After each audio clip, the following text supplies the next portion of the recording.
श्री वाहिगुरु जी।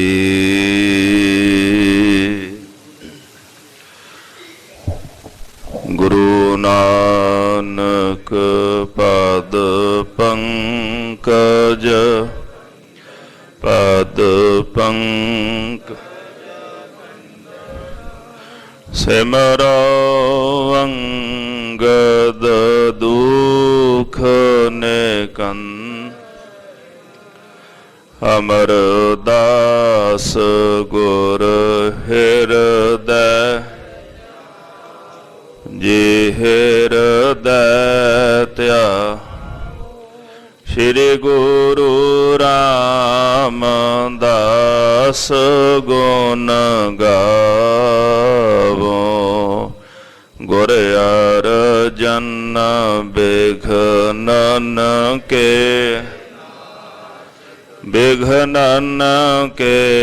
न हर गोविंद शुभ श्री हर राय नमो कर जोरी नमो का श्री हर कृष्ण मनाए बहो तेग बहादुर परम कृपाला जी परम कृपाला श्री गुरु गोविंद सिंह बैसाला तरो तरा पर पुन पुन सीसा जी पुन पुन सीसा बंदों बार बार जगदीसा एक अंकारा सतगुरु तेह प्रसाद सच होए। वाहेगुरु जी की फतेह है विघ्न विनाशन सोए। वाहेगुरु जी की फतेह है विघ्न विनाशन सोए। सतनाम श्री वाहेगुरु साहिब जीओ। कबित चर पट खट पट मिट्टी कट पट तट गोरख के सट पट बैठ के उचारिया। पूर्ण बिकट न है जानो ताको कट कैसे कऊ बिद लेट न है टरत न टारिया।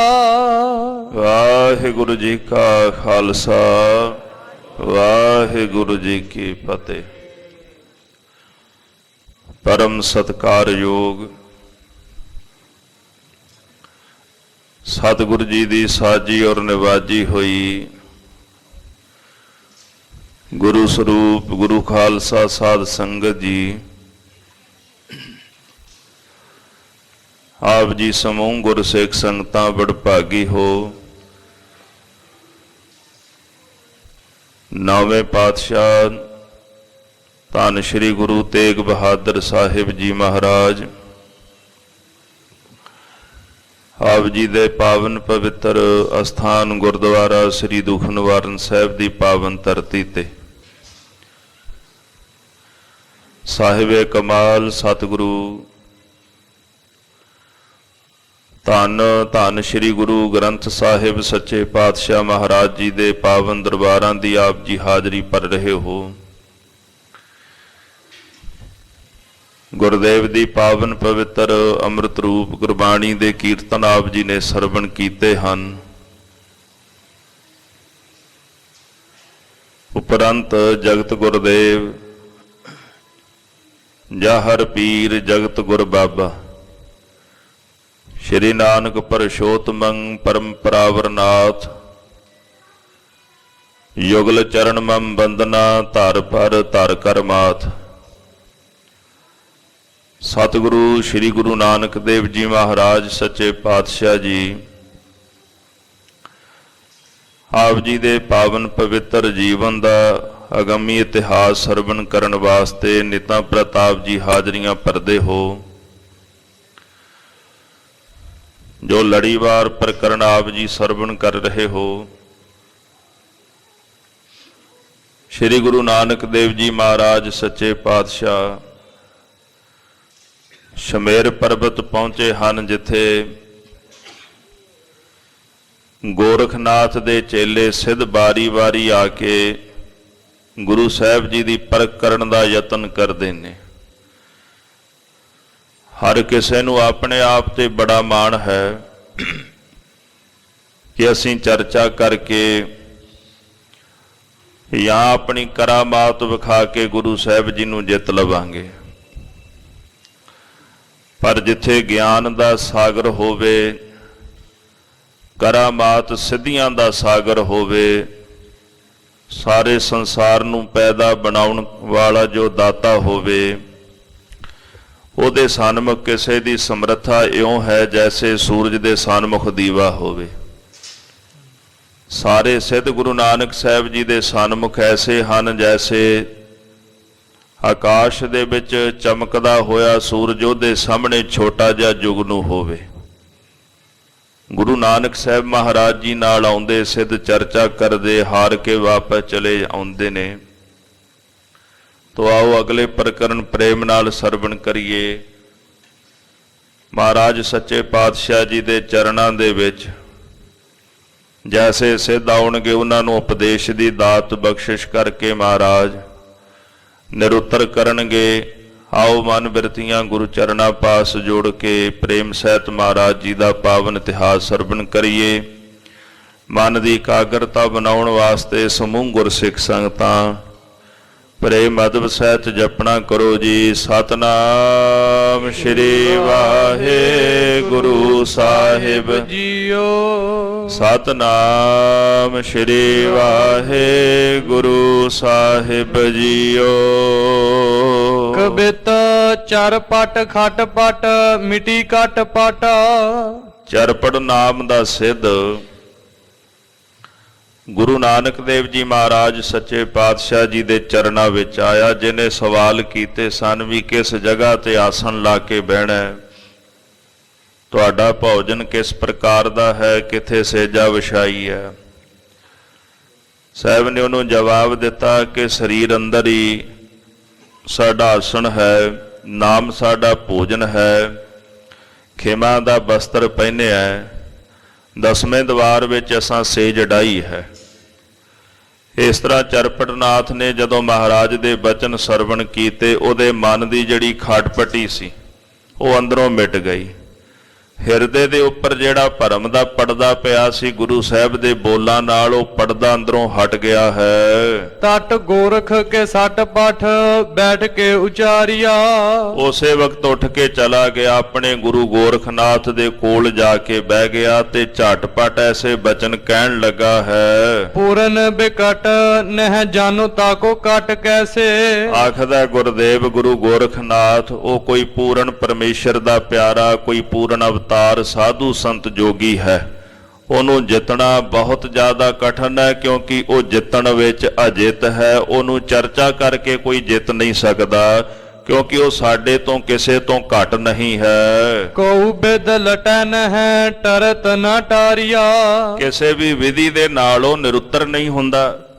ਅਸੀਂ ਬੜੇ ਯਤਨ ਕੀਤੇ, ਔਖੇ ਤੋਂ ਔਖੇ ਸਵਾਲ ਕੀਤੇ ਨੇ, ਪਰ ਝਾਟੋ ਸਾਡੇ ਸਵਾਲਾਂ ਦਾ ਜਵਾਬ ਦੇ ਦਿੰਦਾ ਹੈ। ਚੰਗਰ ਸੁਨਤ ਮਨ ਖਾਏ ਕੈ ਧਮਕ ਕਹੈ। ਕਵੀ ਸੰਤੋਖ ਸਿੰਘ ਜੀ ਕਹਿੰਦੇ ਕੋਲ ਚੰਗਰਨਾਥ ਬੈਠਾ ਹੋਇਆ ਸੀ। ਜਦੋਂ ਉਹਨੇ ਚਰਪਟਨਾਥ ਦੇ ਬੋਲ ਸੁਣੇ ਤੇ ਉਹਦੇ ਮਨ ਦੇ ਅੰਦਰ ਤਮਕ ਪੈਦਾ ਹੋਈ। ਤਮਕ ਖਾ ਕੇ ਉਸੇ ਵਕਤ ਉੱਠਿਆ ਹੈ। ਕੈਸੋ ਮਾਈ ਮੁੰਡਾ ਦੇਹੋ ਆਏ ਸੋ ਨਿਹਾਰੀਆ। ਆਖਦਾ ਮੈਨੂੰ ਗੁਰਦੇਵ ਆਗਿਆ ਦਿਓ, ਮੈਂ ਜਾ ਕੇ ਵੇਖਦਾ ਉਹ ਮਾਈ ਮੁੰਡਾ ਕਿਹੋ ਜਿਹਾ। ਵੀ ਇਹ ਸਿੱਧ ਇੱਕ ਪ੍ਰਕਾਰ ਦਾ ਕਬੂਲ ਕਹਿ ਲੋ, ਗਾਲੀ ਕੱਢਦੇ ਸਨ ਵੀ ਮਾਈ ਮੁੰਡਾ। ਆਖਦਾ ਮੈਂ ਜਾ ਕੇ ਵੇਖਦਾ ਵੀ ਉਹ ਮਾਈ ਮੁੰਡਾ ਕਿਹੋ ਜਿਹਾ ਹੈ। ਖਿਨ ਮਾਹੇ ਆਏ ਬੈਠ ਬਚਨ ਅਲਾਏ ਤਿਨ। ਗੋਰਖਨਾਥ ਦੀ ਆਗਿਆ ਪ੍ਰਾਪਤ ਕਰਕੇ ਇਹ ਚੰਗਰਨਾਥ ਸਿੱਧ ਉਥੇ ਆਣ ਪਹੁੰਚਿਆ ਜਿੱਥੇ ਮਹਾਰਾਜ ਗੁਰੂ ਨਾਨਕ ਸਾਹਿਬ ਜੀ ਵਿਰਾਜੇ ਹਨ। ਬਿਨਾ ਦੁੱਧ ਬਾਰਕ ਕੋ ਕੈਸੇ ਪ੍ਰਿਤ ਪਾਰਿਆ। ਆਂਦਿਆਂ ਸਵਾਲ ਕੀਤਾ, ਮਹਾਰਾਜ ਇਹ ਕਿਰਪਾ ਕਰਕੇ ਦੱਸੋ ਵੀ ਬਿਨਾਂ ਦੁੱਧ ਤੋਂ ਬਾਲਕ ਦੀ ਪਾਲਣਾ ਕਿਵੇਂ ਹੋ ਸਕਦੀ ਹੈ। ਦੋਹਰਾ ਕੌਣ ਨਾਮ ਕਿਤ ਜਾਹੋਗੇ ਰੋਹ ਕੌਣ ਸੇ ਦੇਸ਼। ਤੁਹਾਡਾ ਨਾਮ ਕੀ ਹੈ, ਤੁਸੀਂ ਕਿੱਧਰ ਜਾਓਗੇ, ਤੁਹਾਡਾ ਦੇਸ਼ ਕਿਹੜਾ, ਤੁਸੀਂ ਆਏ ਕਿਹੜੇ ਪਾਸਿਓਂ ਹੋ। ਝੰਗਰ ਬੂਝੈ ਤੋਹੇ ਕੋ ਕੌਣ ਤੁਮਾਰਾ ਭੇਸ।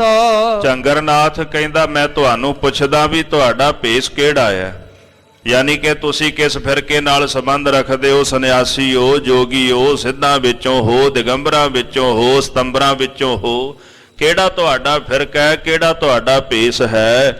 ਮੇਰੇ ਇਸ ਸਵਾਲ ਦਾ ਜਵਾਬ ਤੁਸੀਂ ਦੇਣਾ ਕਰੋ। ਸਵਈਆ ਭੌਂਦੂ ਸੁਨੋ ਹਮ ਨਾਨਕ ਨਾਮ ਲਗੀ ਲਿਵਤੇ ਔਰ ਬਾਰਕ ਪਾਰਾ। ਮਹਾਰਾਜ ਕਹਿੰਦੇ ਭੌਂਦੂ ਫਿਰ ਸੁਣ। ਭੌਂਦੂ ਦੇ ਦੋ ਅਰਥ ਹੁੰਦੇ ਨੇ, ਇੱਕ ਭਰਮਿਆ ਹੋਇਆ, ਜਿਹੜਾ ਭਰਮਿਆ ਉਹਨੂੰ ਭੌਂਦੂ ਕਹਿੰਦੇ ਨੇ। ਇੱਕ ਜਿਹੜਾ ਪਾਗਲ ਹੋਵੇ ਉਹਨੂੰ ਭੌਂਦੂ ਕਹਿੰਦੇ ਨੇ, ਜਿਹੜਾ ਭਟਕਦਾ ਫਿਰਦਾ ਹੋਵੇ, ਠੋਕਰਾ ਖਾਂਦਾ ਫਿਰਦਾ ਹੋਵੇ। ਮਹਾਰਾਜ ਕਹਿੰਦੇ ਭੌਂਦੂ ਭਰਮਿਆ ਹੋਇਆ ਤੂੰ ਅੰਦਰੋਂ, ਤੇਰਾ ਮਨ ਅਜੇ ਵੀ ਭਰਮ ਦੇ ਵਿੱਚ ਹੈ, ਤੈਨੂੰ ਸਮਝ ਨਹੀਂ ਆਈ। ਸੁਣ ਸਾਡਾ ਨਾਮ ਕੀ ਹੈ, ਸਾਡਾ ਨਾਮ ਨਾਨਕ ਹੈ। ਇਹਦਾ ਸਵਾਲ ਸੀ ਵੀ ਬਾਲਕ ਕਿਵੇਂ ਬਿਨਾਂ ਦੁੱਧ ਤੋਂ ਪਾਲਿਆ ਜਾਵੇ। ਮਹਾਰਾਜ ਕਹਿੰਦੇ ਲਗੀ ਲਿਵਤੇ ਔਰ ਬਾਰਕ ਪਾਰਾ। ਸਾਡੀ ਲਿਵ ਪਰਮੇਸ਼ਰ ਨਾਲ ਜੁੜ ਗਈ ਹੈ, ਉਹਦੇ ਨਾਲ ਹੀ ਅਸੀਂ ਮਨ ਰੂਪੀ ਬਾਲਕ ਪਾਲ ਲਿਆ। ਮਨ ਰੂਪੀ ਬਾਲਕ ਜਦੋਂ ਧੁਨ ਮਹਿ ਧਿਆਨ ਮਹਿ ਜਾਣਿਆ ਗੁਰਮੁਖ ਕਥ ਕਹਾਣੀ। ਜਦੋਂ ਧੁਨ ਦੇ ਵਿੱਚ ਧਿਆਨ ਜੋੜਿਆ, ਧੁਨ ਤਾਂ ਆਪਾਂ ਸਾਰੇ ਹੀ ਲਾਉਂਦੇ ਆ, ਵਾਹਿਗੁਰੂ ਵਾਹਿਗੁਰੂ ਵਾਹਿਗੁਰੂ ਜਪਦੇ ਆ, ਬਾਣੀ ਦੀ ਧੁਨੀ ਲਾਉਂਦੇ ਆ, ਪਰ ਧਿਆਨ ਨਹੀਂ ਨਾ ਹੁੰਦਾ ਵਿੱਚ। ਜਾਣੇਗਾ ਉਦੋਂ ਜਦੋਂ ਧੁਨ ਵਿੱਚ ਧਿਆਨ ਹੋਵੇ। ਧੁਨ ਸਾਰੇ ਲਾ ਰਹੇ ਨੇ ਪਰ ਧਿਆਨ ਨਹੀਂ ਵਿੱਚ। ਜਦੋਂ ਧੁਨ ਦੇ ਵਿੱਚ ਧਿਆਨ ਜੁੜ ਜਾਂਦਾ ਹੈ ਫਿਰ ਧੁਨ ਤੇ ਧਿਆਨ ਇੱਕੋ ਹੀ ਹੋ ਜਾਂਦੇ ਨੇ। ਧੁਨ ਮਹਿ ਧਿਆਨ ਮਹਿ ਜਾਣਿਆ, ਧੁਨ ਵਿੱਚ ਧਿਆਨ ਜੁੜ ਗਿਆ ਤੇ ਜਦੋਂ ਧਿਆਨ ਤੇ ਧੁਨ ਇੱਕ ਰੂਪ ਹੋ ਗਏ ਫਿਰ ਉਸੇ ਧਿਆਨ ਵਿੱਚੋਂ ਪਰਮੇਸ਼ਰ ਨੂੰ ਜਾਣ ਲਿਆ। ਪਰ ਅਠੇ ਪੈਰ ਲਿਵ ਜੁੜੀ ਰਹਿੰਦੀ ਹੈ। ਇੱਕ ਪਲ ਮਾਤਰ ਛਿਣ ਮਾਤਰ ਵੀ ਅੰਦਰ ਦਾ ਰਸ ਜਿਹੜਾ ਉਹ ਟੁੱਟਦਾ ਨਹੀਂ। ਪਰ ਸਤਿਗੁਰੂ ਕਹਿੰਦੇ ਇਹ ਹੈ ਅਕਥ ਕਹਾਣੀ, ਕਥਨ ਨਹੀਂ ਕੀਤੀ ਜਾ ਸਕਦੀ। ਧੁਨ ਮਹਿ ਧਿਆਨ ਮਹਿ ਜਾਣਿਆ ਗੁਰਮੁਖ ਅਕਥ ਕਹਾਣੀ। ਇਹਨੂੰ ਕਹਿੰਦੇ ਜੀ ਤਰਪੁੱਟੀ ਧਿਆਤਾ ਧਿਆਨ ਤੇ। ਇੱਕ ਧਿਆਤਾ ਧਿਆਉਣ ਵਾਲਾ, ਇੱਕ ਜਿਹਦਾ ਧਿਆਨ ਧਾਰਨ ਕੀਤਾ ਜਾ ਰਿਹਾ। ਹੁਣ ਧਿਆਤਾ ਤੇ ਧਿਆਨ ਤੇ ਤਿੰਨ ਸ਼ਬਦ ਨੇ ਜੀ। ਜਿਹੜਾ ਤੇ ਹੈ ਤੇ ਧਿਆਤਾ ਹੈ, ਇਹਨਾਂ ਨੂੰ ਇੱਕ ਚੀਜ਼ ਜੋੜਦੀ ਉਹ ਹੈ ਵਿੱਚ ਧਿਆਨ। ਇਹ ਫਿਰ ਜਾ ਕੇ ਇੱਕ ਰੂਪ ਹੀ ਹੋ ਜਾਂਦੇ ਨੇ। ਤਰਪੁੱਟੀ ਖਤਮ ਹੋ ਜਾਂਦੀ, ਨਾ ਧਿਆਤਾ ਨਾ ਧਿਆਨ ਤੇ ਨਾ ਤੇ ਰਹਿੰਦੇ ਨੇ। ਤਿੰਨੇ ਇੱਕੋ ਰੂਪ ਹੋ ਜਾਂਦੇ, ਨਾ ਧਿਆਉਣ ਵਾਲਾ, ਨਾ ਧਿਆਨ, ਨਾ ਤੇ। ਇਹ ਅਲੱਗ-ਅਲੱਗ ਉਨੀ ਦੇਰ ਤੱਕ ਨੇ ਜਿੰਨੀ ਦੇਰ ਤੱਕ ਇੱਕ ਨਹੀਂ ਹੋਏ। ਜਦੋਂ ਇੱਕ ਰੂਪ ਹੋ ਗਏ ਤੇ ਤਿੰਨੇ ਹੀ ਖਤਮ। ਫਿਰ ਉੱਥੇ ਦਵੈਤ ਦੁਬਦਾ ਭਰਮ ਭੇਦ ਕੁਛ ਨਹੀਂ ਰਹਿੰਦਾ, ਇੱਕ ਰੂਪ ਹੀ ਹੋ ਜਾਂਦੇ ਹਨ। ਇਸ ਤਰ੍ਹਾਂ ਮਹਾਰਾਜ ਕਹਿੰਦੇ ਪਰਮੇਸ਼ਰ ਨਾਲ ਸਾਡੀ ਲਿਵ ਜੁੜ ਗਈ। ਅਠੇ ਪੈਰ ਇੱਕ ਰਸ ਦੇ ਵਿੱਚ ਅਸੀਂ ਰਹਿੰਦੇ ਆ।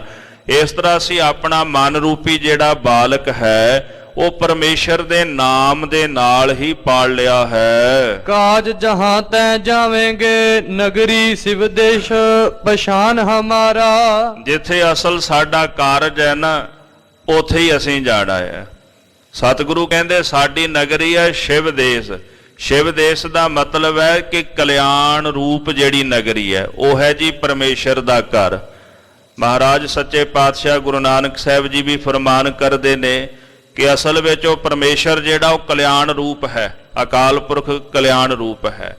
ਉਹਦੇ ਘਰ ਦੇ ਵਿੱਚ ਜਾਣਾ ਉਹੀ ਸਾਡਾ ਅਸਲੀ ਘਰ ਹੈ। ਅਕਾਲ ਪੁਰਖ ਸਾਡਾ ਅਸਲੀ ਘਰ ਹੈ। ਭੂਲੇ ਸੋ ਗੋਰਖ ਉੱਤਮ ਪੰਥ ਤੇ ਔਦ ਵਧਾਏ ਕੈ ਮਾਨ ਅਪਾਰਾ। ਸਤਿਗੁਰੂ ਕਹਿੰਦੇ ਜਿਹੜਾ ਉੱਤਮ ਪੰਥ ਹੈ ਨਾ, ਜਿਹੜਾ ਪੰਥ ਪਰਮੇਸ਼ਰ ਦੀ ਪ੍ਰਾਪਤੀ ਦਾ ਪੰਥ ਹੈ, ਗੋਰਖਨਾਥ ਤੁਹਾਡਾ ਗੁਰੂ ਉਸ ਪੰਥ ਤੋਂ ਭੁੱਲ ਗਿਆ। ਅਸਲ ਵਿੱਚ ਉਹ ਕੁਮਾਰਗ ਤੇ ਪੈ ਗਿਆ, ਉਲਝ ਗਿਆ। ਜਿਸ ਰਸਤੇ ਜਾ ਰਿਹਾ ਸੀ ਉਸ ਰਸਤੇ ਤੋਂ ਉਹ ਕੁਮਾਰਗਾਂ ਤੇ ਹੁਣ ਧੱਕੇ ਖਾਣ ਲੱਗ ਪਿਆ। ਤੇ ਸਤਿਗੁਰੂ ਕਹਿੰਦੇ ਹੁਣ ਕੇਵਲ ਉਹਦੇ ਜੀਵਨ ਵਿੱਚ ਭਟਕਣਾ ਰਹਿ ਗਈ, ਹੋਰ ਕੁਝ ਨਹੀਂ ਰਹਿ ਗਿਆ। ਹੁਣ ਸਿੱਧਾਂ ਨੂੰ ਤਾਂ ਇਹ ਲੱਗਦਾ ਸੀ ਨਾ ਵੀ ਇਹ ਕੁਰਾਹੇ ਪਿਆ।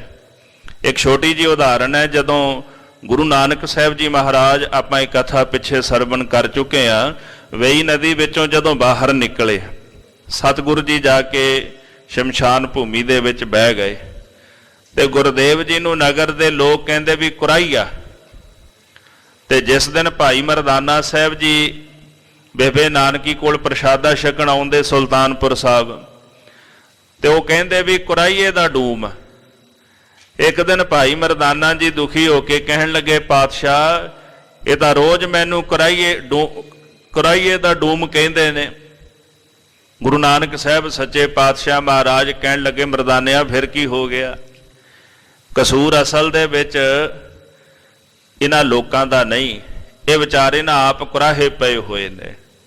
ਇਹਨਾਂ ਨੂੰ ਜਾਪਦਾ ਜਿਵੇਂ ਅਸੀਂ ਕੁਰਾਹੇ ਪਏ ਆ, ਇਹ ਕੁਰਾਹੇ ਆਪ ਪਏ ਨੇ। ਕਾਰਨ ਕੀ ਹੈ ਕਿ ਸੱਚ ਦੇ ਉੱਤਮ ਪੰਥ ਤੇ ਕੋਈ ਵਿਰਲਾ ਵਿਰਲਾ ਤੁਰਦਾ ਹੁੰਦਾ ਹੈ, ਤੇ ਜਿਸ ਰਸਤੇ ਦੇ ਉੱਤੇ ਅਸੀਂ ਸੰਸਾਰਕ ਜੀਵ ਤੁਰ ਰਹੇ ਆ, ਇੱਥੇ ਤਾਂ ਭੀੜ ਦੀ ਭੀੜ ਭਰੀ ਹੋਈ ਹੈ, ਤੇ ਸਾਨੂੰ ਇਹ ਲੱਗਦਾ ਵੀ ਉਹ ਕੁਰਾਹੇ ਪਿਆ ਹੋਇਆ ਦੂਜਾ। ਮਹਾਰਾਜ ਕਹਿੰਦੇ ਅਸਲ ਦੇ ਵਿੱਚ ਕੁਰਾਹੇ ਇਹ ਲੋਕ ਪਏ ਹੋਏ ਨੇ, ਇਹਨਾਂ ਨੂੰ ਜਾਪਦਾ ਵੀ ਅਸੀਂ ਕੁਰਾਹੇ ਪੈ ਗਏ ਆ, ਇਹ ਤਾਂ ਸਾਨੂੰ ਕੁਰਾਹੀਆ ਕਹਿੰਦੇ ਨੇ। ਮਰਦਾਨਿਆ ਚਿੰਤਾ ਨਾ ਕਰ, ਇਹ ਆਪ ਵਿਚਾਰੇ ਭਟਕੇ ਹੋਏ ਕੁਰਾਹੇ ਪਏ ਹੋਏ ਲੋਕ ਨੇ। ਜਿਵੇਂ ਕਹਿੰਦੇ ਨਾ, ਰੋਗੀ ਕਹਿ ਭਾਣਾ ਸਭ ਰੋਗੀ। ਜਿਵੇਂ ਰੋਗੀ ਨੂੰ ਲੱਗਦਾ ਵੀ ਸਾਰੇ ਹੀ ਰੋਗੀ ਨੇ, ਦੁਖੀ ਨੂੰ ਲੱਗਦਾ ਵੀ ਸਾਰੇ ਦੁਖੀ ਨੇ, ਸੁਖੀ ਨੂੰ ਲੱਗਦਾ ਵੀ ਸਾਰੇ ਸੁਖੀ ਨੇ।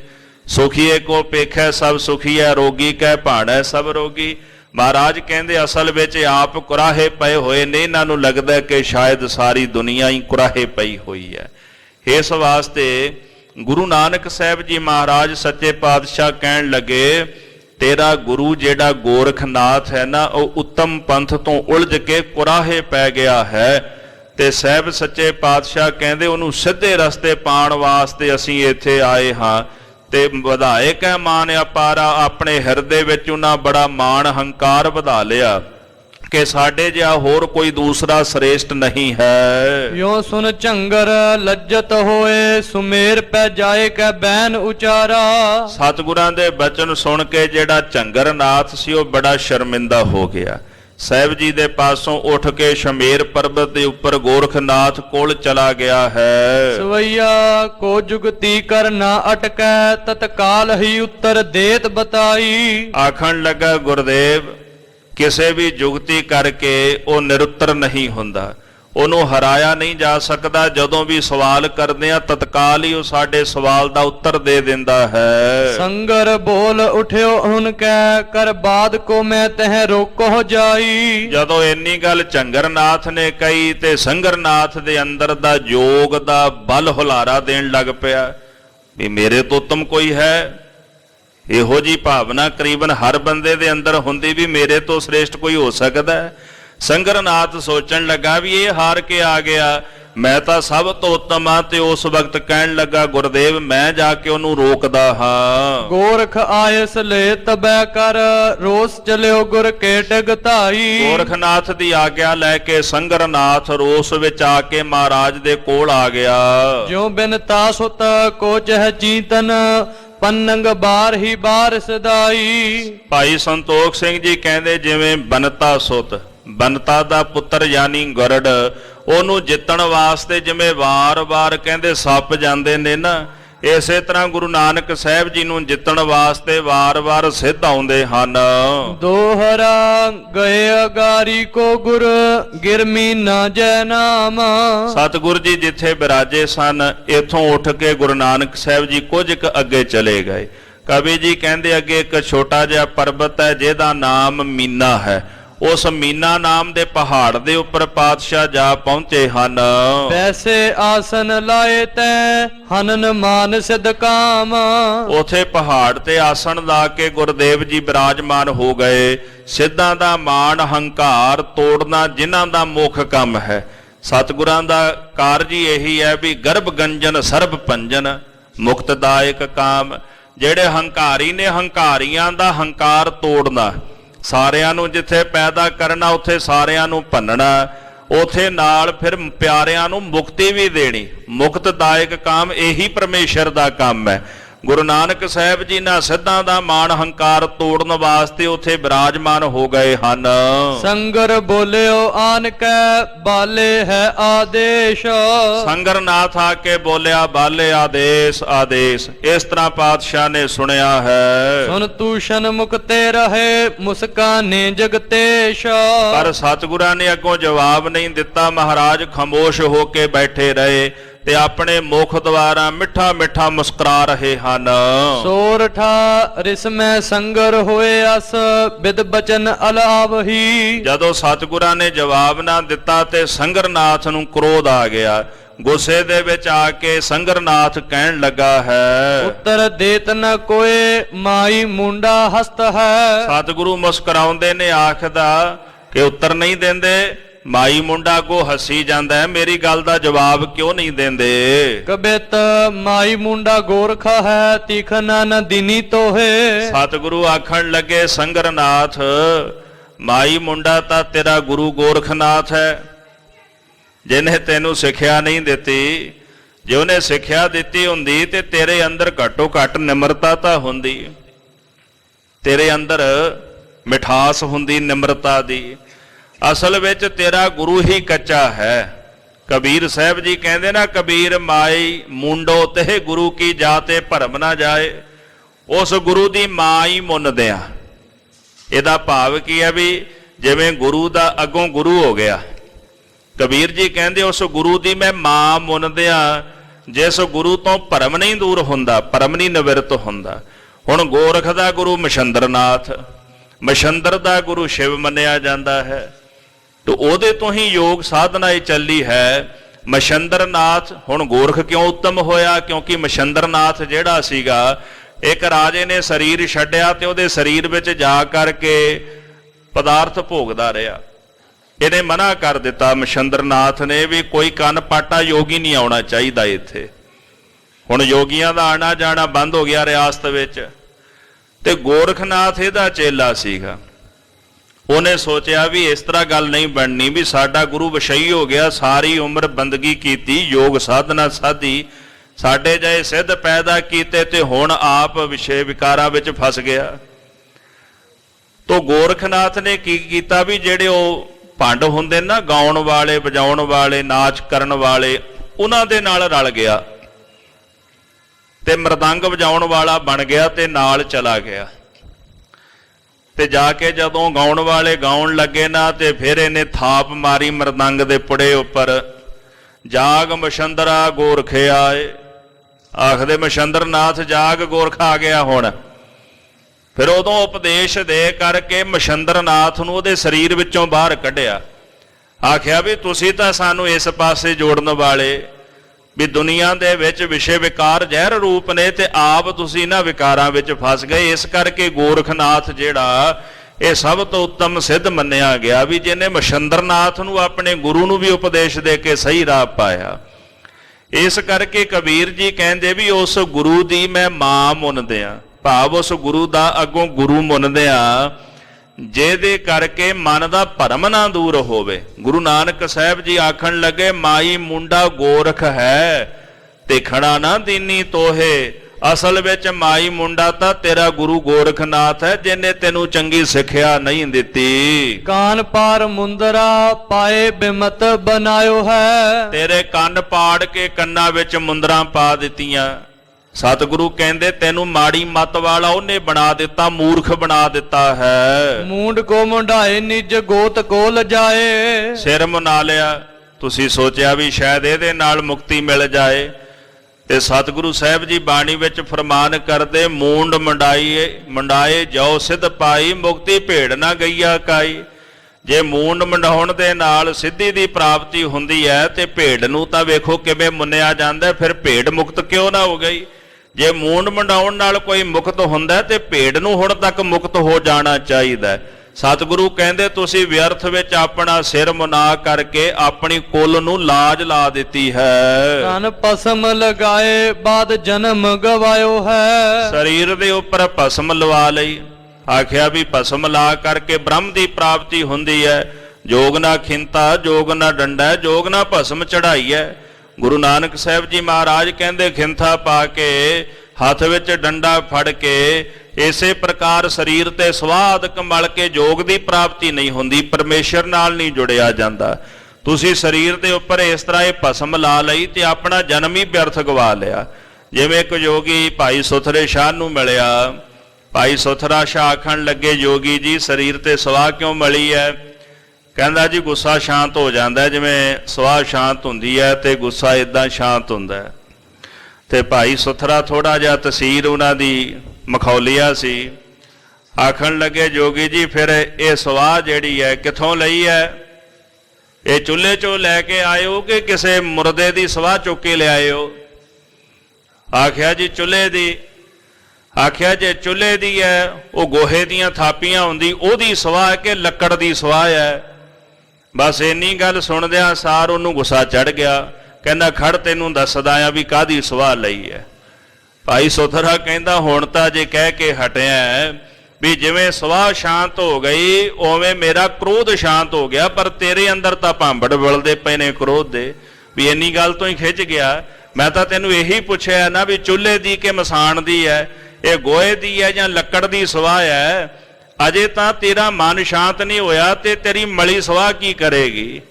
ਤੋ ਸਵਾਹ ਮਲਣ ਦਾ ਇੱਕ ਭਾਵ ਵੀ ਇਹ ਮੰਨਿਆ ਜਾਂਦਾ ਹੈ ਵੀ ਸਰੀਰ ਉੱਪਰ ਸਵਾਹ ਤਾਂ ਮਲਦੇ ਜਿਵੇਂ ਅੰਤ ਨੂੰ ਸਰੀਰ ਸੜ ਕੇ ਖਾਕ ਬਣ ਜਾਂਦਾ ਨਾ, ਉਹ ਭਾਵ ਹੁੰਦਾ ਵੀ ਇਹ ਸਰੀਰ ਖਾਕ ਮਿੱਟੀ ਹੈ। ਪਰ ਅਜੇ ਮਨ ਜਿਹੜਾ ਉਹ ਖਾਕ ਮਿੱਟੀ ਨਹੀਂ ਬਣਿਆ ਤੇ ਸਰੀਰ ਤੇ ਇਦਾਂ ਸਵਾਹ ਮਿੱਟੀ ਮਲਣ ਨਾਲ ਕੀ ਹੋ ਜਾਣਾ ਹੈ। ਮਹਾਰਾਜ ਸੱਚੇ ਪਾਤਸ਼ਾਹ ਕਹਿੰਦੇ ਐਵੇਂ ਸਰੀਰ ਉੱਪਰ ਤੁਸੀਂ ਸਵਾਹ ਮਲ ਕੇ ਬਾਦ ਜਨਮ ਗਵਾਇਓ ਹੈ, ਆਪਣਾ ਜਨਮ ਵਿਅਰਥ ਗਵਾ ਲਿਆ ਹੈ। ਜੈਸੇ ਨਿਰਭੇਕ ਨ ਹੈ ਕਮਲ ਕੀ ਸਾਰ ਜਾਣੈ। ਸਤਿਗੁਰੂ ਕਹਿੰਦੇ ਜਿਵੇਂ ਪਾਣੀ ਦੇ ਵਿੱਚ ਕਵਲ ਦਾ ਫੁੱਲ ਹੁੰਦਾ ਹੈ ਤੇ ਕਵਲ ਦੇ ਫੁੱਲ ਦੇ ਨਾਲ ਹੇਠਲੇ ਪਾਸੇ ਨਾ ਪਾਣੀ ਵਿੱਚ ਡੱਡੂ ਰਹਿੰਦਾ ਹੈ। ਇੱਕ ਸਾਹਿਬ ਜੀ ਦਾ ਬਚਨ ਆਉਂਦਾ ਹੈ, ਪਦਮਨ ਜਾਵਲ ਜਲ ਰਸ ਸੰਗਤ ਸੰਗ ਦੋਖ ਨਹੀਂ ਰੇ।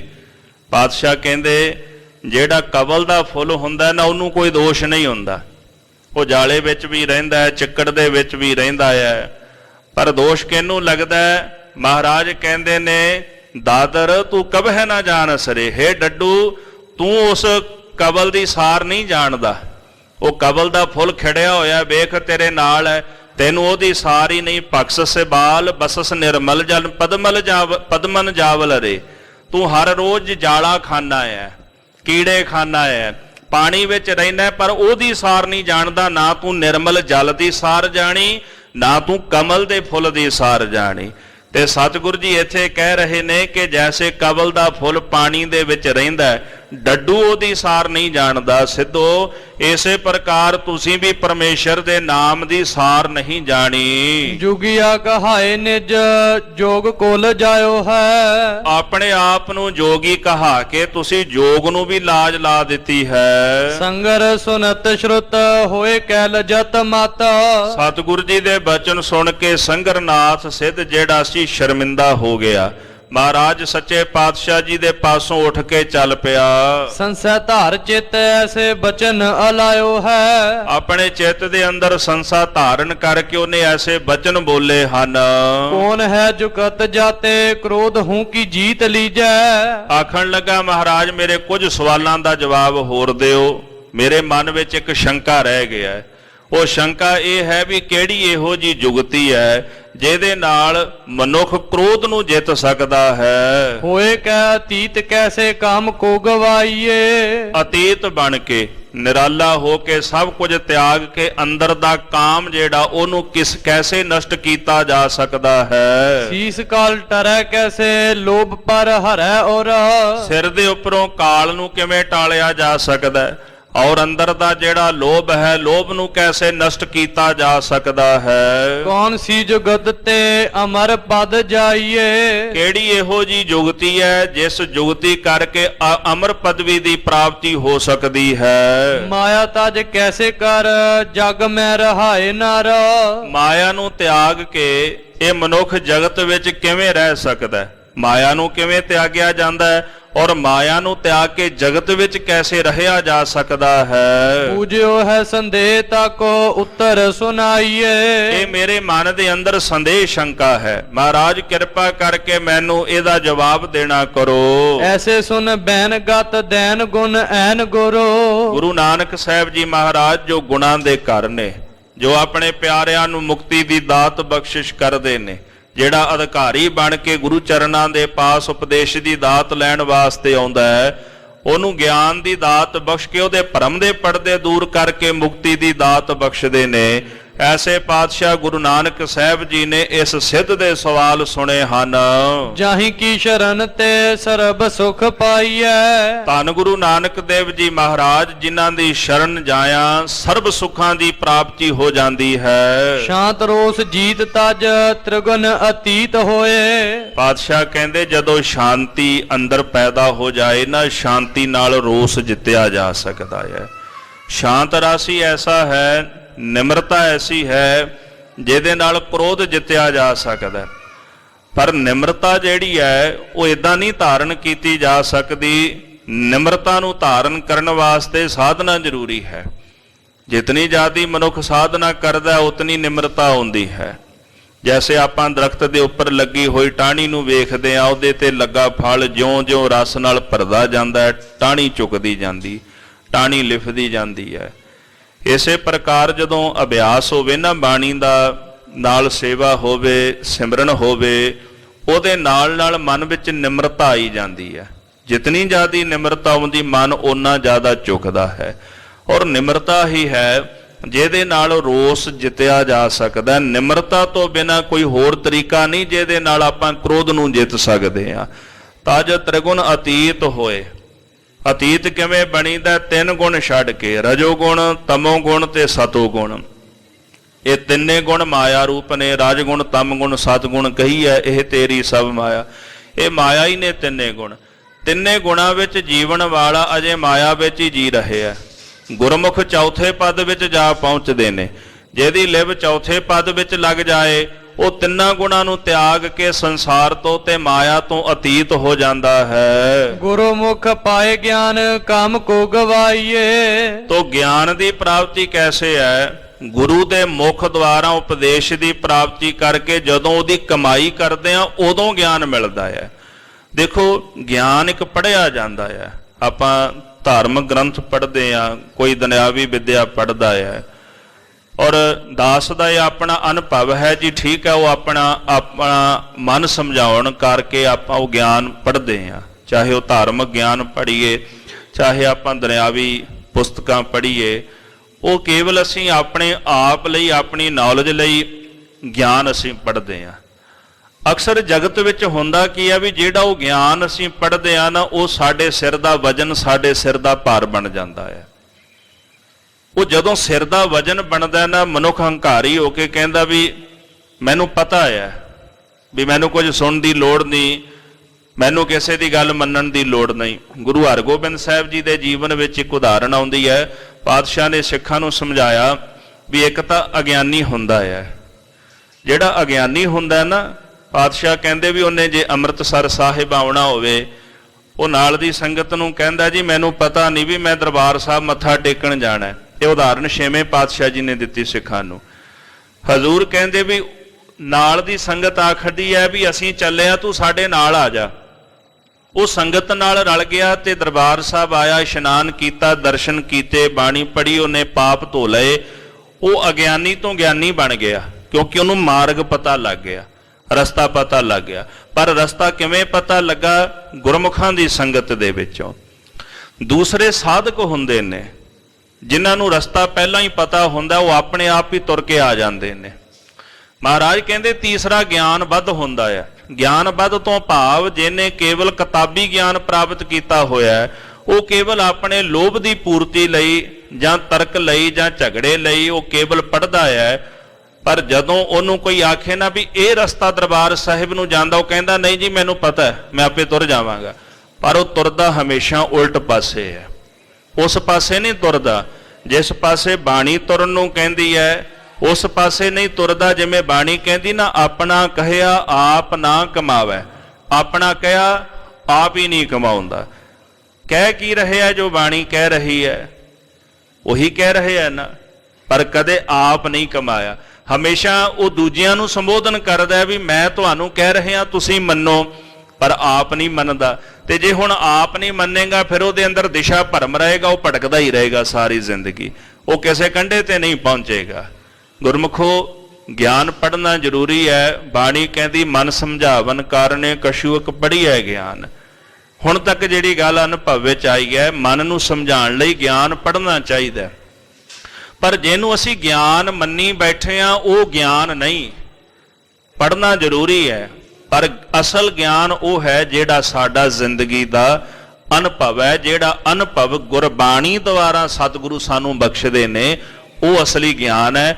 ਉਹਨੂੰ ਬ੍ਰਹਮ ਗਿਆਨ ਕਿਹਾ ਜਾਂਦਾ ਹੈ। ਔਰ ਕਦੋਂ ਪ੍ਰਗਟ ਹੁੰਦਾ ਹੈ? ਮਨ ਸਾਚਾ ਮੁਖ ਸਾਚਾ ਸੋਏ, ਅਵਰ ਨਾ ਪੇਖੈ ਏਕਸ ਬਿਨ ਕੋਏ, ਨਾਨਕ ਇਹ ਲੱਛਣ ਬ੍ਰਹਮ ਗਿਆਨੀ ਹੋਏ। ਅਸਲੀ ਗਿਆਨੀ ਪੁਰਸ਼ ਹੀ ਉਹ ਹੈ ਜਿਹਦੇ ਵਿੱਚ ਆ ਜਿਹੜੇ ਲੱਛਣ ਨੇ। ਅਜੇ ਭਾਵੇਂ ਨਾਮ ਦੇ ਨਾਲ ਗਿਆਨੀ ਲੱਗ ਗਿਆ, ਪਰ ਅਜੇ ਪਹੁੰਚਿਆ ਨਹੀਂ ਉੱਥੇ, ਅਜੇ ਤਾਂ ਕੇਵਲ ਨਾਮ ਦਾ ਹੀ ਗਿਆਨੀ ਹੈ। ਇਸ ਕਰਕੇ ਵਿਦਿਆ ਕਿਸੇ ਪ੍ਰਕਾਰ ਦੀ ਹੋਵੇ, ਉਹ ਜਿਹੜੀ ਵਿਦਿਆ ਹੈ ਉਦੋਂ ਹੀ ਮਨੁੱਖ ਦਾ ਭਲਾ ਕਰਦੀ ਹੈ ਜਦੋਂ ਅਸੀਂ ਉਸ ਵਿਦਿਆ ਦਾ ਚਾਨਣ ਲੈ ਕੇ ਉਸ ਰਾਹ ਤੁਰਨਾ ਸ਼ੁਰੂ ਕਰ ਦਿੰਦੇ ਹਾਂ।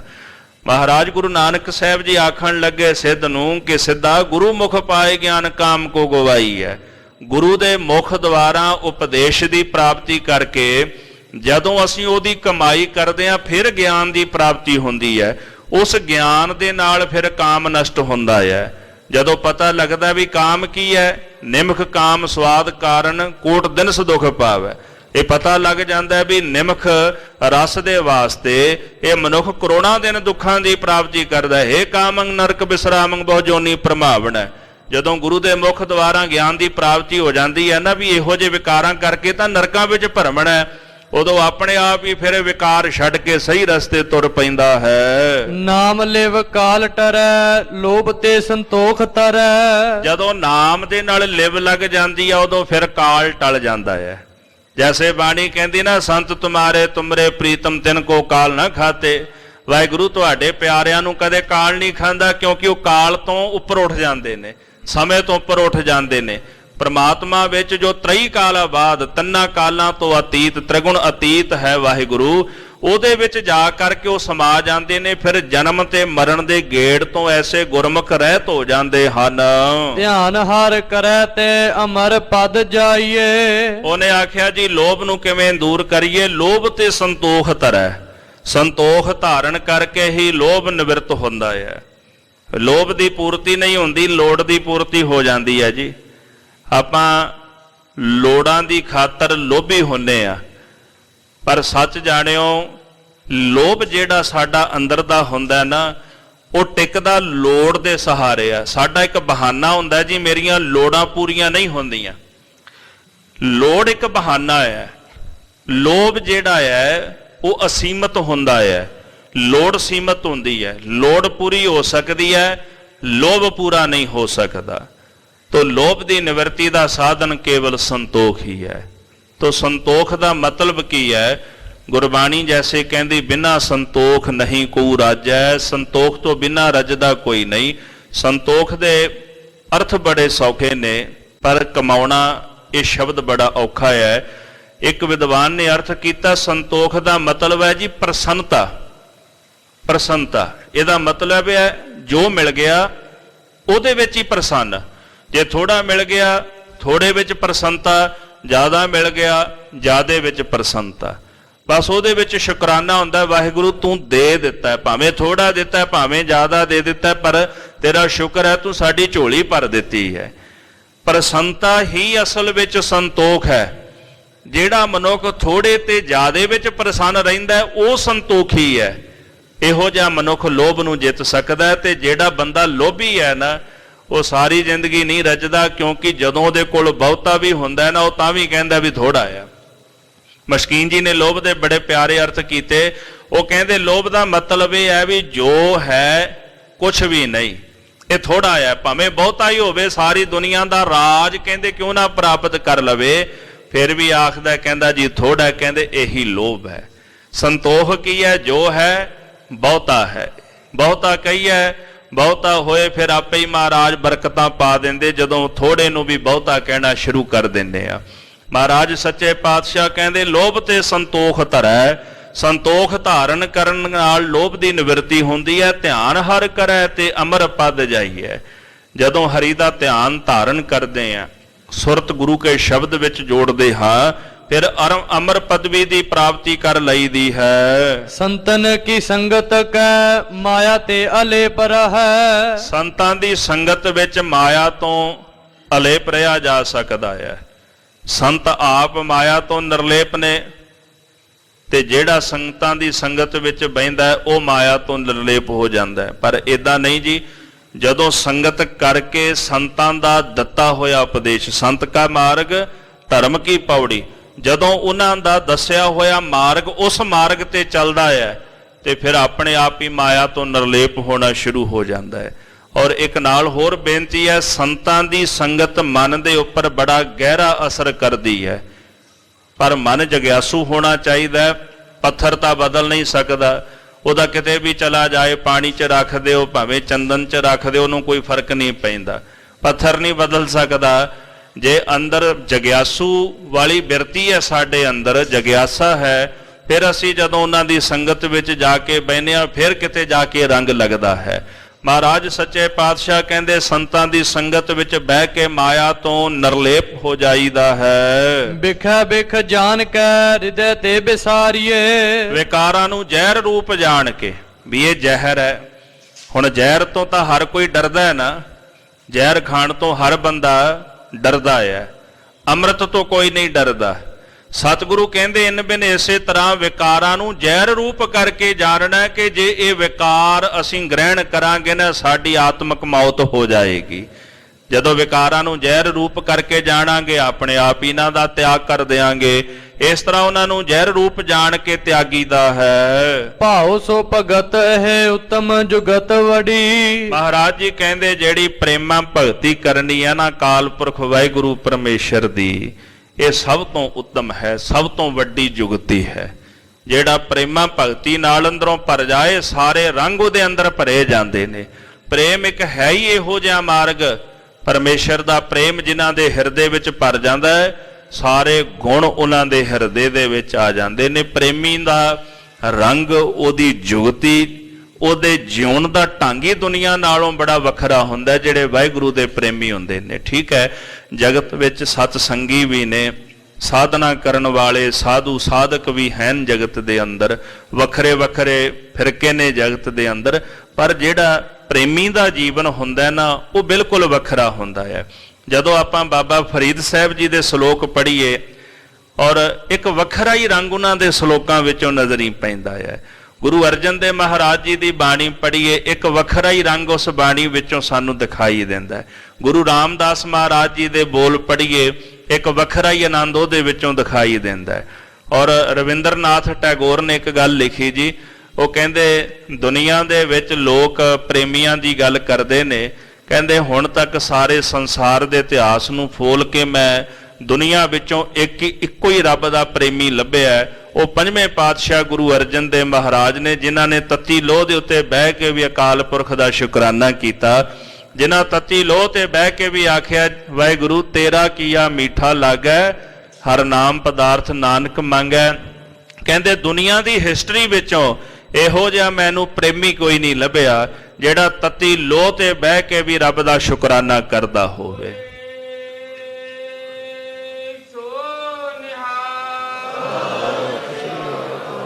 ਪ੍ਰੇਮੀ ਦਾ ਤਾਂ ਰੰਗ ਹੀ ਕੁਝ ਹੋਰ ਹੁੰਦਾ ਹੈ, ਉਹਦਾ ਆਨੰਦ ਹੀ ਕੁਝ ਹੋਰ ਹੁੰਦਾ, ਉਹਦੇ ਜੀਵਨ ਦੀ ਜੁਗਤੀ ਬੜੀ ਅਲੱਗ ਹੁੰਦੀ, ਉਹਦੀ ਭਗਤੀ ਦਾ ਢੰਗ ਬੜਾ ਅਲੱਗ ਹੁੰਦਾ ਹੈ, ਤੇ ਜੋ ਕੁਝ ਕਰਦਾ ਉਹ ਭਗਤੀ ਬਣ ਜਾਂਦਾ ਹੈ। ਮਹਾਰਾਜ ਸੱਚੇ ਪਾਤਸ਼ਾਹ ਇਸ ਕਰਕੇ ਕਹਿੰਦੇ ਜਿਹੜੀ ਪ੍ਰੇਮਾ ਭਗਤੀ ਹੈ ਨਾ, ਇਹ ਜੁਗਤ ਦੁਨੀਆ ਵਿੱਚ ਸਭ ਤੋਂ ਵੱਡੀ ਤੇ ਸਭ ਤੋਂ ਉੱਤਮ ਹੈ। ਇਸ ਕਰਕੇ ਗੁਰੂ ਕਲਗੀਧਰ ਜੀ ਕਹਿੰਦੇ ਸਾਚ ਕਹੋ ਸੁਨ ਲਿਓ ਸਬੈ, ਜਿਨ ਪ੍ਰੇਮ ਕੀਓ ਤਿਨ ਹੀ ਪ੍ਰਭ ਪਾਇਓ। ਫਿਰ ਕਹਿੰਦੇ ਮਾਨ ਮੋਹ ਤਿਆਗ ਕੇ ਨਿਰਾਲਮ ਰਹਾਈ ਹੈ। ਮਾਨ ਤੇ ਮੋਹ ਦੋਨਾਂ ਦਾ ਤਿਆਗ ਕਰਕੇ ਸੰਸਾਰ ਤੋਂ ਨਿਰਾਲਮ, ਨਿਰਾਲਮ ਦਾ ਭਾਵ ਨਿਰਾਲੇ ਹੋ ਕਰਕੇ ਰਹੀਦਾ, ਅਤੀਤ ਹੋ ਕਰਕੇ ਰਹੀਦਾ ਹੈ। ਸਵਈਆ ਸੰਗਰ ਸ਼੍ਰੋਨ ਸੁਨੇ ਸ਼ੁਭ ਬੈਨ, ਭਈ ਮਨ ਚੈਨ ਸੁਮੇਰ ਸਦਾਇਓ। ਸੰਗਰਨਾਥ ਨੇ ਜਦੋਂ ਬੋਲ ਸੁਣੇ ਮਨ ਵਿੱਚ ਚੈਨ ਪੈਦਾ ਹੋ ਗਿਆ, ਹਿਰਦੇ ਵਿੱਚ ਟਿਕਾ ਬਣ ਗਿਆ।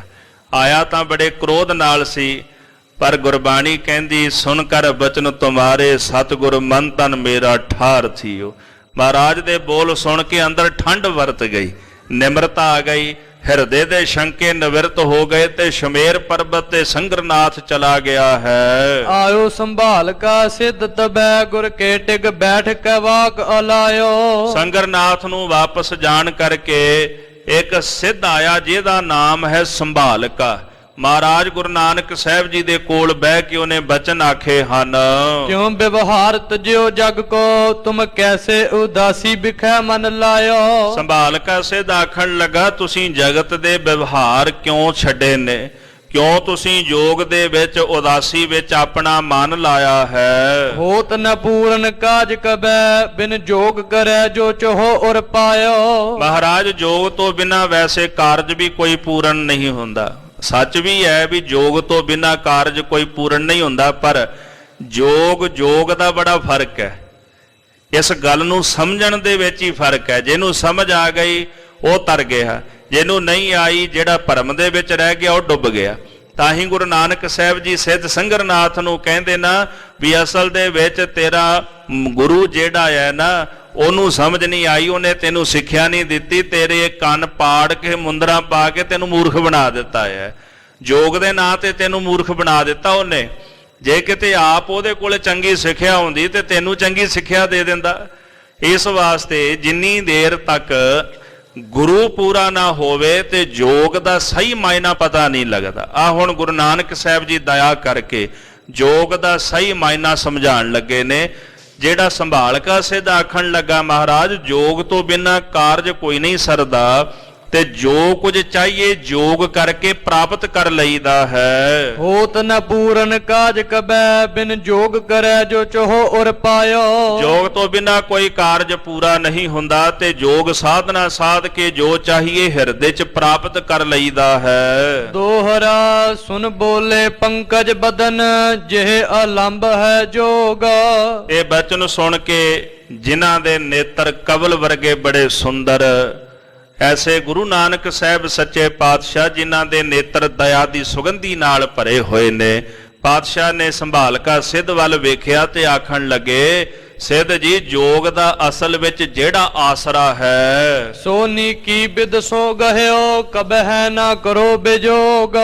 ਮਹਾਰਾਜ ਕਹਿੰਦੇ ਜੋਗ ਦਾ ਜਿਹੜਾ ਅਸਲ ਆਸਰਾ ਹੈ ਨਾ, ਮੈਂ ਉਹ ਗ੍ਰਹਿਣ ਕੀਤਾ ਹੈ। ਜੋਗ ਦਾ ਆਸਰਾ ਕੀ ਹੈ? ਪਰਮੇਸ਼ਰ ਦਾ ਨਾਮ। ਨਾਮ ਤੋਂ ਬਿਨਾਂ ਜੋਗ ਹੀ ਨਹੀਂ। ਜੋਗ ਦਾ ਆਖਰੀ ਅਰਥ ਹੈ ਜੀ ਜੁੜਨਾ। ਆ ਸਰੀਰ ਕੀ ਹੈ? ਜੋਗ ਹੀ ਹੈ, ਜੁੜਿਆ ਹੋਇਆ ਨਾ, ਹੱਡਾਂ ਦੇ ਜੋੜਾਂ ਕਰਕੇ ਸਰੀਰ ਜੁੜਿਆ ਹੋਇਆ। ਜੋਗ ਦਾ ਆਖਰੀ ਅਰਥ ਹੀ ਜੁੜਨਾ ਹੈ। ਪਾਤਸ਼ਾਹ ਕਹਿੰਦੇ ਜੁੜਿਆ ਨਾਮ ਦੇ ਨਾਲ ਜਾਂਦਾ ਹੈ, ਤੇ ਜਿਹਨੇ ਹਿਰਦੇ ਵਿੱਚ ਨਾਮ ਨਹੀਂ ਵਸਾਇਆ ਉਹ ਜੁੜ ਕਿਵੇਂ ਸਕਦਾ ਜੇ। ਇਸ ਵਾਸਤੇ ਅਸਲ ਵਿੱਚ ਜੋਗ ਦਾ ਜਿਹੜਾ ਅਸਲੀ ਆਸਰਾ ਪਰਮੇਸ਼ਰ ਦਾ ਨਾਮ ਹੈ, ਉਹ ਨਾਮ ਅਸੀਂ ਆਪਣੇ ਹਿਰਦੇ ਵਿੱਚ ਗ੍ਰਹਿਣ ਕੀਤਾ। ਕਬਹਿ ਨਾ ਕਰੋ ਬਿਯੋਗ, ਅਕਾਲ ਪੁਰਖ ਦੇ ਨਾਮ ਨੂੰ ਕਦੇ ਵੀ ਮੈਂ ਤਿਆਗਦਾ ਨਹੀਂ। ਇਹ ਨਾਮ ਹੁਣ ਮੇਰੇ ਪ੍ਰਾਣਾਂ ਦਾ, ਮੇਰੇ ਜੀਵਨ ਦਾ ਆਧਾਰ ਆਸਰਾ ਬਣ ਗਿਆ ਹੈ। ਤੇ ਇਸ ਵਾਸਤੇ ਰੋਜ਼ ਪੜ੍ਹਦੇ ਆ ਗੁਰਦੇਵ ਦੇ ਬਚਨ, ਆਖਾ ਜੀਵਾ ਵਿਸਰੈ ਮਰ ਜਾਓ, ਆਖਣ ਔਖਾ ਸਾਚਾ ਨਾਉ। ਇੱਕ ਛੋਟੀ ਜੀ ਉਦਾਹਰਣ ਹੈ। ਡਾਕਟਰ ਭਾਈ ਵੀਰ ਸਿੰਘ ਜੀ ਨੇ ਲਿਖਿਆ ਜੇ, ਲੁਧਿਆਣੇ ਦੇ ਲਾਗੇ ਕਿਸੇ ਨਗਰ ਦਾ ਉਹਨਾਂ ਨੇ ਜ਼ਿਕਰ ਕੀਤਾ। ਉੱਥੇ ਕੋਈ ਜ਼ਿਮੀਂਦਾਰ ਰਹਿੰਦਾ ਸੀ, ਖੇਤਾਂ 'ਚ ਕੰਮ ਕਰਦਾ ਸੀ। ਇੱਕ ਮਹਾਤਮਾ ਆ ਗਿਆ, ਉਹਨੇ ਆਖਿਆ ਵੀ ਜਲ ਛਕਾ ਦਿਓ।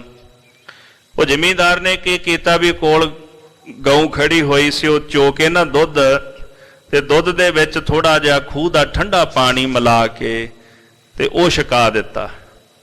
ਮਹਾਤਮਾ ਆਖਣ ਲੱਗੇ ਵੀ ਮੈਂ ਤਾਂ ਆਖਿਆ ਸੀ ਜਲ ਛਕਾ ਦੇ। ਉਹਨੇ ਆਖਿਆ ਸੰਤ ਜੀ ਤੁਸੀਂ ਆਏ ਹੋ, ਜਿਹੜੀ ਵਸਤੂ ਮੇਰੇ ਕੋਲ ਉੱਤਮ ਸੀ ਨਾ ਉਹ ਛਕਾ ਦਿੱਤੀ, ਵੀ ਇਹ ਮੇਰੇ ਕੋਲ ਉੱਤਮ ਸੀ ਤੁਹਾਨੂੰ ਮੈਂ ਛਕਾ ਦਿੱਤੀ।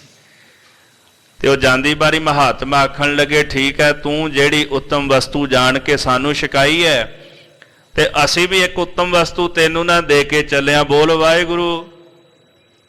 ਕਹਿੰਦਾ ਜੀ ਵਾਹਿਗੁਰੂ। ਕਹਿੰਦੇ ਬਸ ਜਪਦਾ ਹੀ ਰਹਿ ਫਿਰ ਹੁਣ। ਉਹ ਫਿਰ ਜਪਦਾ ਹੀ ਰਿਹਾ। ਇਹ ਕਰੀਬਨ ਭਾਈ ਵੀਰ ਸਿੰਘ ਜੀ 1950 ਦੇ ਨੇੜੇ ਤੇੜੇ ਦੀ ਗੱਲ ਲਿਖਦੇ ਨੇ। ਕਹਿੰਦੇ ਉਹ ਫਿਰ ਜਪਦਾ ਰਿਹਾ ਵਾਹਿਗੁਰੂ ਵਾਹਿਗੁਰੂ, ਸਾਰਾ ਦਿਨ ਹੀ ਲੱਗਿਆ ਰਹੇ। ਖੇਤ ਜਿਹੜੇ ਸਨ ਥੋੜੇ ਸਨ ਉਹਦੇ ਪਾਸ, ਤੇ ਖੇਤਾਂ ਦੇ ਵਿੱਚ ਆ ਕੇ ਹਲ ਵਾਹ ਲਿਆ, ਥੋੜੀ ਜੀ ਫਸਲ ਬੀਜ ਲਈ, ਤੇ ਉਹਦਾ ਝਾੜ ਵੀ ਸਾਰਿਆਂ ਨਾਲੋਂ ਜ਼ਿਆਦਾ ਹੋਇਆ ਕਰੇ। ਲੋਕ ਵੀ ਬੜੇ ਹੈਰਾਨ ਹੋ ਗਏ। ਹੌਲੀ ਹੌਲੀ ਉਹਦੀ ਸ਼ੋਭਾ ਹੋਣ ਲੱਗ ਪਈ। ਜਿਹੜਾ ਬਚਨ ਕਿਹਾ ਕਰੇ ਬਚਨ ਵੀ ਸਫਲਾ ਹੋ ਗਿਆ, ਕੋਈ ਵੀ ਬਚਨ ਵੀ ਵਿਅਰਥ ਨਾ ਜਾਵੇ। ਤੇ ਇੱਕ ਮਹਾਂਪੁਰਸ਼ ਮਹਾਤਮਾ ਹੋਏ ਨੇ, ਉਹ ਮਿਲਣ ਵਾਸਤੇ ਆਏ ਇਹਨਾਂ ਨੂੰ। ਆਖਣ ਲੱਗੇ ਕੀ ਜਪਦੇ ਹੋ? ਆਖਦੇ ਜੀ ਵਾਹਿਗੁਰੂ। ਪਤਾ ਵੀ ਕੀ ਹੈ? ਕਹਿੰਦੇ ਮੈਨੂੰ ਨਹੀਂ ਪਤਾ ਵੀ ਇਹ ਕੀ ਹੈ, ਆਪਣਾ ਕੰਮ ਤਾਂ ਜਪਣਾ ਹੈ। ਕਹਿੰਦੇ ਫਿਰ ਕਿਵੇਂ ਜਪਣਾ ਸ਼ੁਰੂ ਕੀਤਾ? ਕਹਿੰਦੇ ਕੋਈ ਮਹਾਤਮਾ ਆਏ ਸੀ, ਕਹਿੰਦੇ ਵਾਹਿਗੁਰੂ ਵਾਹਿਗੁਰੂ ਜਪਿਆ ਕਰ, ਬਸ ਉਦੋਂ ਦਾ ਜਪਣਾ ਸ਼ੁਰੂ ਕਰ ਦਿੱਤਾ ਹੈ। ਕਹਿੰਦੇ ਫਿਰ ਛੱਡ ਦੇ। ਕਹਿੰਦੇ ਇਹੀ ਤਾਂ ਦਿੱਕਤ ਹੈ ਵੀ ਛੱਡਿਆ ਨਹੀਂ ਜਾਂਦਾ। ਕਹਿੰਦੇ ਕਿਉਂ? ਕਹਿੰਦੇ ਜਦੋਂ ਮੈਂ ਛੱਡਣ ਲੱਗਦਾ ਨਾ ਮੈਨੂੰ ਲੱਗਦਾ ਵੀ ਹੁਣੇ ਹੀ ਮੈਂ ਮਰ ਜਾਣਾ, ਹੁਣੇ ਹੀ ਮੇਰੇ ਪ੍ਰਾਣ ਨਿਕਲ ਜਾਣੇ ਨੇ। ਕਹਿੰਦੇ ਇਹੀ ਦਿੱਕਤ ਹੈ ਵੀ ਛੱਡਿਆ ਨਹੀਂ ਜਾਂਦਾ ਮੇਰੇ ਕੋਲੋਂ। ਜਿਨ੍ਹਾਂ ਦੇ ਹਿਰਦੇ ਦੇ ਅੰਦਰ ਲਿਵ ਲੱਗ ਜਾਏ ਨਾ ਉਹ ਕਿਵੇਂ ਛੱਡ ਸਕਦੇ ਨੇ? ਆਪਣੇ ਵਾਸਤੇ ਤਾਂ ਗੱਲ ਕਹਿਣ ਮਾਤਰ ਹੈ ਨਾ, ਆਖਾ ਜੀਵਾ ਵਿਸਰੈ ਮਰ ਜਾਓ, ਆਪਾਂ ਅਰਥ ਕਰ ਸਕਦੇ ਹਾਂ, ਪਰ ਸਾਡੇ ਵਰਗਾ ਆਖੇਗਾ ਵੀ ਇਦਾਂ ਹੋ ਸਕਦਾ ਵੀ ਨਾ ਜਪਾਂ ਤੇ ਮੌਤ ਹੋ ਜਾਏਗੀ, ਜਪਾਂ ਤੇ ਜੀਵਾਂਗਾ, ਹੋ ਸਕਦਾ ਇਦਾਂ? ਪਰ ਉਹ ਜ਼ਿਮੀਦਾਰ ਕਹਿੰਦਾ ਵਾਕਿਆ ਹੀ ਸੰਤ ਜੀ ਇਹ ਸੱਚ ਹੈ, ਜੇ ਮੈਂ ਛੱਡਦਾ ਮੈਨੂੰ ਲੱਗਦਾ ਮੇਰੇ ਪ੍ਰਾਣ ਹੀ ਨਿਕਲ ਚੱਲੇ ਨੇ, ਮੇਰੇ ਕੋਲੋਂ ਛੱਡਿਆ ਨਹੀਂ ਜਾਂਦਾ ਇਸ ਵਾਸਤੇ। ਫਿਰ ਉਹ ਕਹਿੰਦੇ ਫਿਰ ਜਪਦਾ ਹੀ ਰਿਹਾ ਕਰ। ਉਹ ਕਹਿੰਦੇ ਮੈਨੂੰ ਇਹ ਵੀ ਨਹੀਂ ਪਤਾ ਵੀ ਮੈਂ ਜਪਦਾ ਕੀ ਆ, ਬਸ ਜਪੀ ਜਾਣਾ ਆ, ਛੱਡਿਆ ਨਹੀਂ ਜਾਂਦਾ। ਆਖਾ ਜੀਵਾ ਵਿਸਰੈ ਮਰ ਜਾਓ, ਇਹੀ ਯੋਗ ਦਾ ਅਸਲ ਆਸਰਾ ਹੈ, ਪਰਮੇਸ਼ਰ ਦਾ ਨਾਮ। ਗੁਰੂ ਨਾਨਕ ਸਾਹਿਬ ਜੀ ਕਹਿੰਦੇ ਇਹ ਨਾਮ ਮੈਂ ਕਦੇ ਤਿਆਗ ਨਹੀਂ ਸਕਦਾ, ਇਹ ਨਾਮ ਮੇਰੇ ਪ੍ਰਾਣਾਂ ਦਾ, ਮੇਰੇ ਜੀਵਨ ਦਾ ਆਧਾਰ ਆਸਰਾ ਹੈ। ਜਗ ਵਿਵਹਾਰ ਉਦਾਸ ਮੈਂ ਸਦਾ ਨਾਮ ਲਿਵ ਏਕ। ਰਹਿਣਾ ਮੈਂ ਜਗਤ ਦੇ ਵਿਵਹਾਰ ਦੇ ਅੰਦਰ ਹਾਂ, ਪਰ ਉਦਾਸ ਹੋ ਕਰਕੇ ਰਹਿਣਾ। ਅੱਠੇ ਪੈਰ ਮੇਰੀ ਲਿਵ ਉਸ ਵਾਹਿਗੁਰੂ ਅਕਾਲ ਪੁਰਖ ਦੇ ਨਾਲ ਜੁੜੀ ਰਹਿੰਦੀ ਹੈ। ਸਰਬ ਕਾਜ ਪੂਰਨ ਕਰਤ ਜਿਸ ਤੇ ਹੋਤ ਵਿਵੇਕ। ਪਰਮੇਸ਼ਰ ਦਾ ਨਾਮ ਐਸਾ ਹੈ ਜਿਹੜਾ ਸਾਡੇ ਸਾਰੇ ਕਾਰਜ ਪੂਰਨ ਕਰਦਾ ਹੈ।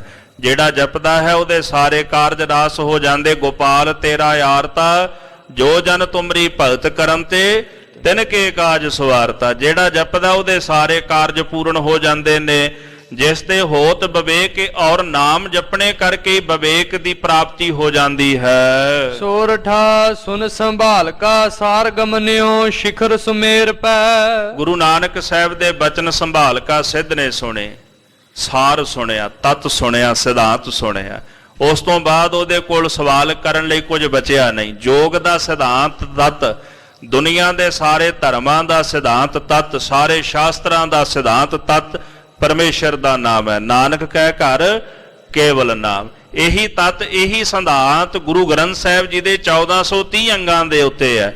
ਇਹ ਸਿਧਾਂਤ ਜਦੋਂ ਸੰਭਾਲਕਾ ਨੇ ਸੁਣਿਆ ਤੇ ਚੁੱਪ ਕਰਕੇ ਸ਼ਮੇਰ ਪਰਬਤ ਤੇ ਚਲਾ ਗਿਆ ਹੈ। ਕੀਨ ਬਿਰਤੰਤ ਉਚਾਰ ਧਿਆਏ ਪਿਓ ਪੂਰਨ ਅਬੈ। ਜਾ ਕੇ ਉਹਨੇ ਗੋਰਖਨਾਥ ਨੂੰ ਸਾਰਾ ਬਿਰਤੰਤ ਸੁਣਾ ਦਿੱਤਾ। ਤੇ ਕਵੀ ਸੰਤੋਖ ਸਿੰਘ ਜੀ ਕਹਿੰਦੇ ਇੱਥੇ ਹੀ ਇਸ ਅਧਿਆਏ ਦੀ ਸੰਪੂਰਨਤਾ ਹੋਈ ਹੈ। ਇਸ ਤਰ੍ਹਾਂ ਮਹਾਰਾਜ ਗੁਰੂ ਨਾਨਕ ਸਾਹਿਬ ਸੱਚੇ ਪਾਤਸ਼ਾਹ ਜੀ ਦੇ ਚਰਣਾ ਕਵਲਾਂ ਦੇ ਵਿੱਚ ਸਿੱਧ ਗੋਪੀਨਾਥ, ਇਸੇ ਪ੍ਰਕਾਰ ਈਸ਼ਰਨਾਥ, ਲੰਗਰ, ਮੰਗਲ, ਸ਼ੰਭੂਨਾਥ ਆਦਿਕ ਸਿੱਧ ਆਉਣਗੇ। ਉਹਨਾਂ ਨਾਲ ਸਤਿਗੁਰਾਂ ਦੀ ਚਰਚਾ ਹੋਵੇਗੀ। ਅਗਲਿਆਂ ਪ੍ਰਕਰਣਾਂ ਵਿੱਚ ਇਹ ਪ੍ਰਸੰਗ ਆਪ ਜੀ ਸਰਵਣ ਕਰੋਗੇ। ਸਮੇਂ ਦੇ ਲਿਹਾਜ਼ ਨਾਲ ਸਮਾਪਤੀ ਹੈ। ਸਾਹਿਬ ਸੱਚੇ ਪਾਤਸ਼ਾਹ ਗਰੀਬ ਨਵਾਜ ਜੀ ਦੇ ਪਾਵਨ ਪਵਿੱਤਰ ਇਤਿਹਾਸ ਦੀ ਕਥਾ ਵਿਚਾਰ ਕਰਦਿਆਂ ਬੇਅੰਤ ਪ੍ਰਕਾਰ ਦੀਆਂ ਭੁੱਲਾਂ ਗਲਤੀਆਂ ਹੋ ਗਈਆਂ ਹੋਣਗੀਆਂ। ਅਣਜਾਣ ਜਹੇ ਦਾਸ ਦੇ ਜਾਣ ਕਰਕੇ ਖਿਮਾ ਕਰਨੀ ਜੀ। ਵਿਸਰ ਨਾਹੀਂ ਦਾਤਾਰ, ਵਿਸਰ ਨਾਹੀਂ ਦਾਤਾਰ।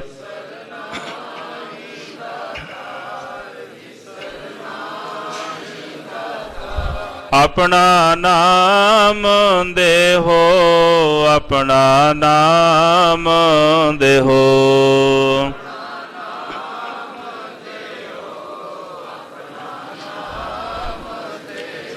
ਗੁਣ ਗਾਵਾ ਦਿਨ ਰਾਤ, ਗੁਣ ਗਾਵਾ ਦਿਨ ਰਾਤ।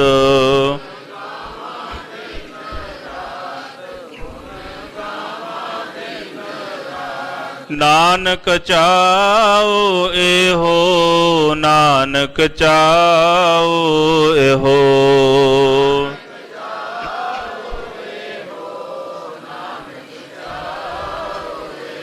ਵਾਹਿਗੁਰੂ ਵਾਹਿਗੁਰੂ ਵਾਹਿਗੁਰੂ।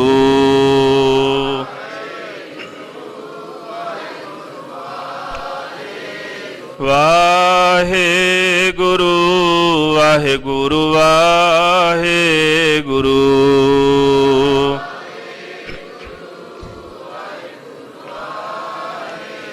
ਵਾਹਿਗੁਰੂ ਵਾਹਿਗੁਰੂ ਵਾਹਿਗੁਰੂ। ਵਾਹਿਗੁਰੂ ਵਾਹਿਗੁਰੂ ਵਾਹਿਗੁਰੂ।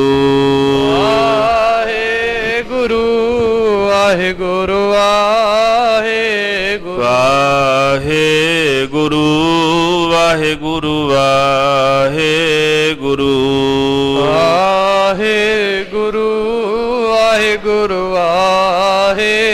ਵਾਹਿਗੁਰੂ ਵਾਹਿਗੁਰੂ ਵਾਹਿਗੁਰੂ। ਵਾਹਿਗੁਰੂ ਵਾਹਿਗੁਰੂ ਵਾਹਿਗੁਰੂ। ਹੇ ਅਚੁੱਤ ਹੈ ਪਾਰ ਬ੍ਰਹਮ ਅਬਨਾਸੀ ਅਗਨਾਸ। ਹੇ ਪੂਰਨ ਹੈ ਸਰਬ ਮੈਂ ਦੁਖ ਭੰਜਨ ਗੁਣਤਾਸ। ਹੇ ਸੰਗੀ ਹੈ ਨਿਰੰਕਾਰ ਗੁਣ ਸਭ ਟੇਕ। ਹੇ ਗੋਬਿੰਦ ਹੈ ਗੁਣ ਨਿਧਾਨ ਜਾ ਕੈ ਸਦਾ ਵਿਵੇਕ। ਹੇ ਅਪਰੰਪਰ ਹਰ ਹਰੇ ਹੈ ਪੀ ਹੋਵਨ ਹਾਰ। ਹੇ ਸੰਤਹ ਕੈ ਸਦਾ ਸੰਗ ਨਿਧਾਰਾਇਆ। ਹੇ ਠਾਕੁਰ ਹਉ ਦਾਸਰੋ ਮੈਂ ਨਿਰਗੁਣ ਗੁਣ ਨਹੀਂ ਕੋਏ। ਨਾਨਕ ਦੀਜੈ ਨਾਮ ਦਾਨ ਰਾਖੋ ਹੀਐ ਪਰੋਏ। ਆਏ ਪ੍ਰਭ ਸਰਣਾਗਤੀ ਕਿਰਪਾ ਨਿਧ ਦਇਆਲ। ਏਕ ਅਖਰ ਹਰ ਮਨ ਬਸਤ ਨਾਨਕ ਹੋਤ ਨਿਹਾਲ। ਵਾਹਿਗੁਰੂ ਨਾਮ ਜਹਾਜ ਹੈ ਚੜੇ ਸੋ ਉਤਰੇ ਪਾਰ। ਜੋ ਸ਼ਰਧਾ ਕਰ ਸੇਵੰਦੇ ਗੁਰ ਪਾਰ ਉਤਾਰਨ ਹਾਰ। ਵਾਹਿਗੁਰੂ ਨਾਮ ਜਹਾਜ ਹੈ ਚੜੇ ਸੋ ਉਤਰੇ ਪਾਰ। ਜੋ ਸ਼ਰਧਾ ਕਰ ਸੇਵੰਦੇ ਗੁਰ ਪਾਰ ਉਤਾਰਨ ਹਾਰ। ਵਾਹਿਗੁਰੂ ਜੀ ਕਾ ਖਾਲਸਾ ਵਾਹਿਗੁਰੂ ਜੀ ਕੀ ਫਤਿਹ।